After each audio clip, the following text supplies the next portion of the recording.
राम राम दोस्तों और मेरी माताएं बहनें, आशा है कि आप सभी के ऊपर बाबा नीम करोली जी की अपार कृपा होगी।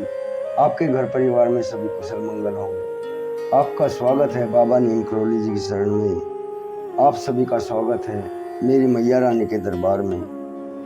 मेरी आदि पराशक्ति मानव दुर्गा, मेरा जो भी भाई मेरी माताएं बहनें आपकी ये महिमा देखते हैं, उनके सभी कष्ट हरो माँ, उनके घर आओ, उनके घर खुशियाँ बरसाओ, सभी दुख संताप दूर करो माँ। जय माता की। दोस्तों और मेरी माताएं बहनें, आप सभी के ऊपर बाबा नीम करोली जी की माता रानी की अपार कृपा बरसती रहे।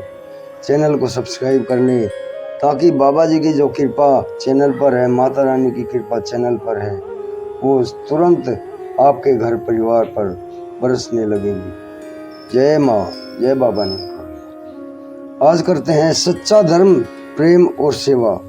क्या होता है सच्चा धर्म? धर्म का मतलब सत्य यानी ईश्वर की प्राप्ति है। धर्म प्रेम का पंथ है, फिर घृणा कैसी, द्वेष कैसा, मिथ्याभिमान कैसा। मनुष्य एक ओर तो ईश्वर की पूजा करे और दूसरी ओर मनुष्य का तिरस्कार करे, यह बात बनने लायक नहीं है। आज हम लोग केवल एक नैतिक उपदेश देते हैं तो उससे काम नहीं होगा। आज तो हमें लोगों की मुश्किलें, दुश्वारियां दूर करनी होंगी, तभी उनमें सद्विचार स्थिर होंगे। जिस वक्त आसपास आग लगी हो, उस वक्त हम मूर्ति का ध्यान करके बैठे, यह भक्ति का मार्ग नहीं हो सकता, यह भक्ति मार्ग का लक्षण नहीं होगा। उस समय तो हमें हाथ में बाल्टी लेकर आग बुझाने के लिए दौड़ना ही भक्ति का मार्ग का लक्षण है। इस समय संसार में अनेक धर्म, मजहब या पंथ प्रचलित हैं। प्रत्येक धर्म के उपदेश और शिक्षाओं संबंधित बहुत सा साहित्य भरा पड़ा है। खासकर मुख्य धार्मिक के साहित्यों के परिणाम तो निरंतर बढ़ता जाता है। आदमी अपने अपने धर्मों के प्रवर्तक तथा अन्य मान्य पुरुषों को उनके वाक्यों की तरह व्याख्याएं और टीकाएं विविध भाषाओं में छपते और प्रचार करते रहते हैं।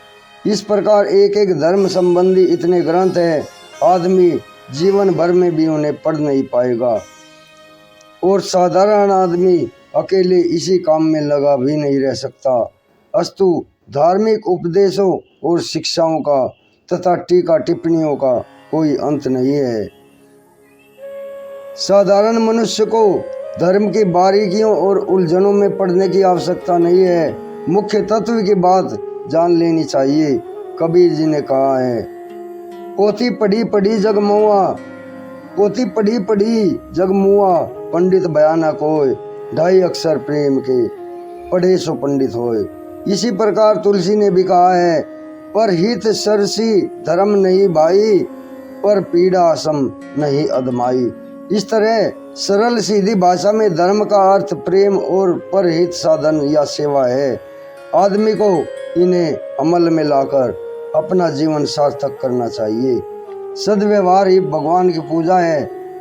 हम सब भगवान की पूजा उपासना करने का दम भरते हैं, पर भगवान हमें दरिद्र नारायण के रूप में दर्शन देते हैं तो हम उनकी उपेक्षा करते हैं।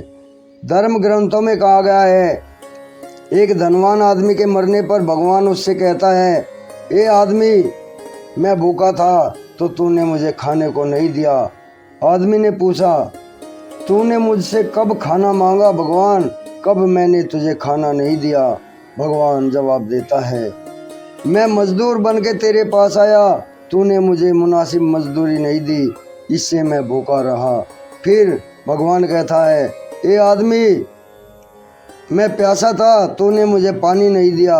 आदमी हैरान होकर पूछता है, कब तूने मुझसे पानी मांगा भगवान, और कब मैंने पानी नहीं दिया? भगवान कहते हैं, जब मैं मेहनत करने के बाद प्यासा होने पर तेरे दरवाजे गया तो तूने पानी नहीं दिया, पर तूने मुझे पानी नहीं दिया। यह बात हमारे सामाजिक व्यवहार पर कितनी ठीक बैठती है। प्रेम में ऊंच नीच नहीं, समदर्शिता है। असली धर्म मानने वाले व्यक्ति के लिए यह सारा संसार ईश्वर में है। वह सब प्राणियों से प्रेम करेगा, उसके प्रेम का कोई क्षेत्र या उसका परिवार या रिश्तेदारों तक ही नहीं सीमित रह सकता, या जाति बिरादरी के लोगों तक ही सीमित नहीं होगा। वह सबसे प्रेम करेगा, सब में ईश्वर का स्वरूप देखेगा। वह सबसे स्नेह का नाता रखता है, सबको अपने परिवार का, कुटुंब का मानता है। वह सबको समभाव से देखता है, सबसे प्रेम करता है। ऊंच नीच की थोती कल्पना को वह मन में स्थान नहीं देता। ऊंच नीच की थोती कल्पना को वह मन में स्थान नहीं देता है। वह किसी को कष्ट कैसे दे सकता है? उसके लिए दूसरों को पीड़ा पहुंचाना स्वयं अपने आप को पीड़ा पहुंचाना होता है। वह किसी के मजहब की निंदा नहीं करता, वह सब में समदृष्टि रखता है, सबकी अच्छी अच्छी बातें ग्रहण करने को तैयार रहता है। ऐसा प्रेमी व्यक्ति प्राणी मात्र में एकता का अनुभव करता है और वह एक के साधन करता है। एक के साधन का मार्ग लोक सेवा है। यही प्रेम का व्यवहारिक स्वरूप है। हमारा किसी से प्रेम का अर्थ यही नहीं है कि हम उसके लिए कुछ मीठे शब्द कहकर रह जाएं। प्रेम तभी सार्थक है जब हम अपने प्रेम का हित चाहें और हित साधन का प्रयत्न करें, उसके कष्टों, उसके अभावों को दूर करने का उपाय निकालें, उसकी उन्नति तथा विकास का मार्ग प्रशस्त करें। धर्म भावना वाले अपने कर्तव्य पालन में सब प्रकार कष्ट सहते हुए त्याग करते हैं और वे इसमें कोई दुख अनुभव नहीं करते। उनके हृदय में सबके लिए माता का सा प्रेम होता है। उनके हृदय में सबके लिए माता का सा प्रेम होता है। वे अपने पास सब आदमियों को सुख पहुंचाने में अपना सुख मानते हैं। सेवा करना ही उनका स्वभाव होता है। इसके लिए उन्हें विशेष प्रयत्न करना नहीं पड़ता। सेवा किसी खास प्रकार के नपे तुले काम का नाम नहीं है। यह कोई खास पेशा नहीं है। हम चाहे किसी क्षेत्र में भी रहकर सेवा कर सकते हैं, परहित कर सकते हैं। सत्य अहिंसा आदि गुणों का अभ्यास का निरंतर ध्यान रखें। सत्य अहिंसा आदि गुणों का उनके अभ्यास का निरंतर ध्यान रखें तो वही कार्य सेवा का हो जाएगा।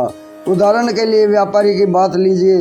प्राय आदमी समझते हैं यह सेवा कार्य नहीं है, इसे धन कमाने का साधन माना जाता है, परंतु वास्तव में यह भी बहुत बड़ी सेवा है। एक गांव में लोगों के भोजन, वस्त्र आदि का प्रमुख आवश्यकता के लिए पदार्थ की कमी के कारण बहुत संकट है। व्यापारी पदार्थ को दूसरे स्थान से लाकर वहां पहुंचाता है और इसकी मूल लागत में मार्ग व्यय तथा अपना मामूली मेहनताना जोड़कर इसे साधारण मूल्य में जनता के हाथों बेचता है, तो वह व्यापार सेवा का कार्य ही है। अगर व्यापारी का लक्ष्य ज़्यादा से ज़्यादा धन बटोरना ही हो तो वह लोगों की प्रमुख आवश्यकताओं का विचार न करे, ऐसे पदार्थों का प्रचार करता है जो जनता के भोग विलास के साधन हो और जिन्हें खरीदने के लिए आदमी भारी मूल्य भी देने को तैयार हो या तैयार किए जाते हों। यह कार्य सेवा कार्य नहीं माना जा सकता। वास्तव में इसे व्यापार कहना ही भूल है। यह तो सरासर लूट है, चाहे वह समाज में खूब चल रही हो या कानून से अपराध न मानी जाती हो। अस्तु पर हित का ध्यान रखते हुए वह साधारण पारिश्रमिक या मेहनताना लेकर किया हुआ व्यापार सेवा ही है। वास्तविक व्यापार और सेवा कोई विरोध नहीं है। इस प्रकार यदि कोई डॉक्टर या वैद्य इस बात के लिए प्रयत्नशील है कोई आदमी बीमार न पड़े, वह जनता में स्वास्थ्य के नियमों का प्रचार करे, उन्हें सावधान करता है, अमुक ऋतु में ऐसा खान पान आदि करना, रोगों को आमंत्रण करना है, वह बीमारी को जल्दी से जल्दी ठीक करने का प्रयत्न करता है, निरोग के लिए चिकित्सा करता है, तो उसका कार्य सेवा कार्य ही है। भले ही वह डॉक्टर अपने जीवन निर्वाह के लिए लोगों से काम की साधारण फीस ही क्यों ना लेता हो। इसके विपरीत यदि वह धन संग्रह के लिए लोगों को दवाई के चक्कर में डालता है, महंगी और खूब मुनाफा देने वाली विधियों का उपयोग करता है, यहाँ तक कि गरीब और असमर्थ लोगों से भी भारी भारी फीस वसूलता है और रोगियों के स्वास्थ्य न होने पर भी, मर जाने पर भी अपनी फीस का अधिकार नहीं छोड़ता, तो इस कार्य को सेवा कार्य नहीं माना जाएगा। ऐसा करने वाले डॉक्टर को वास्तव में वैद्य कहना ही, डॉक्टर कहना ही शब्दों का दुरुपयोग करना है। इसी तरह शिक्षक, लेखक, प्रकाशक, चौकीदार, मुनीम, दुकानदार आदि सबके कार्यों के विचार किए जा सकते हैं। किसी के कार्य की सेवा कार्य होने से आवश्यक ही है वह निरअहंकार निष्काम भाव से किया जाए। सेवा करने वाला अपना काम कर्तव्य समझकर करे। उसके मन में यह विचार नहीं आता मैं समाज पर कोई उपकार या एहसान करता हूँ। वह अपने आप को समाज के एक अंग मानता है, अपनी बुद्धि, शक्ति और योग्यता को समाज द्वारा प्राप्त समझता है, इसलिए वह समाज का हिस्सा चुकाकर उसे यथाशक्ति पूर्ण होने का प्रयत्न करता है। इसमें अहंकार या अभिमान की गुंजाइश ही कहाँ है। अस्तु प्रेमी और सेवा भावी सज्जन ही वास्तव में धर्मात्मा है। जय श्री राम। दोस्तों और मेरी माताएं बहनें आगे भी शेयर करें। सच्चा धर्म, प्रेम और सेवा। जय राम।